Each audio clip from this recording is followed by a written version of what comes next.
Hello there, and welcome to my PvP showcase of Simon's Bowblade, one of the weapons included in the Old Hunters expansion pack.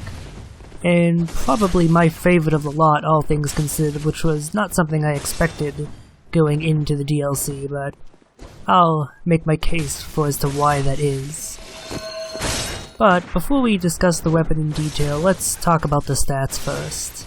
Simon's Bowblade requires 8 strength, 15 skill, and 9 blood tinge in order to wield.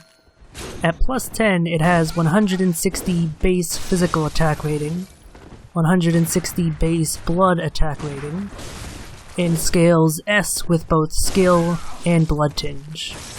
It also has a C scaling in Arcane, but due to that base blood damage, it is not a viable option for Arcane, as you cannot convert the physical damage to elemental in this case.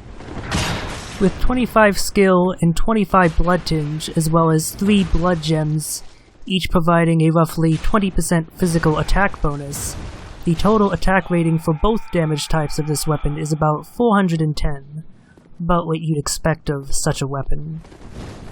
Lastly, this weapon has 140 durability, so blood gems that increase the durability damage taken by this weapon are not recommended. And the blood gem slots for the normal variant are radial, triangle, and radial. Worth noting is that the lost variant of this weapon, which can be found within the Chalice dungeons, has a circular slot for its third blood gem slot. These are for blood gems that only increase blood damage but provide greater boosts than equivalent physical attack up gems.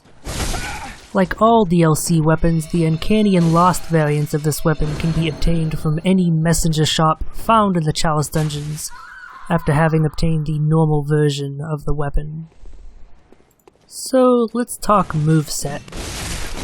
The untransformed Bowblade is a fancy curved sword. Its attacks are a combination of quick slashes and quick thrusts. It can be thought of something as a combination between a rapier, like the Rite of Palash, and a curved sword, which does not exist in the game otherwise. The R1s are quick and spammable, while the R2 is a quick horizontal slash with just enough of a delay that makes it very easy to hit other players with. The only other moves worth noting are the dashing attack and the charged attack. The dashing attack is a dashing slash that is fantastic for clipping opponents as they attempt to run away and heal. It's also excellent for darting in and out of their attack range in order to get in hits without getting hit yourself. The charged attack is a double-hitting spin to win, very similar to the transformed Hunter Axe charged attack. Due to the weapon's smaller size, it is much more difficult to actually hit with, however, and its hitbox seems a bit wonky in my experience. I have a bit more luck hitting with it if I unlock and aim downwards to where the enemy is, than if I just do it locked on. Overall, the untransformed moveset is fairly standard for this type of weapon and nothing really writing home about. What really makes this weapon shine is its transform mode, which is a bow. It offers an alternative form of ranged attack if you're not a big fan of guns. In fact, lore-wise, that is the explicit reason the weapon was created, for a hunter named Simon who detested the use of guns. It has an R1, which is a quick shot, an R2, which is a slower shot that can be charged for greater damage and can stagger enemies if it hits them in the back, an L2, which is a quick swipe with the arrow, which is very short range and doesn't do much damage, and the transform attack, which is a thrusting attack. That quick shot is pretty much your bread and butter with this weapon. If you're good at timing your shots, or your enemy is especially bad at dodging your shots, either way works, they can go down surprisingly quickly. The last attack that you can do with the bow is actually part of the untransformed moveset, being the transformation attack from untransformed to transformed. It is a quick dash back followed by a quick shot, and it is probably the most valuable move in your arsenal. Timed properly, you can combo it with melee attacks such that you dash in, get off a few melee attacks, dash out, and then punish their counterattack attempt with an arrow shot, a strategy that I use to great effect in many of these clips.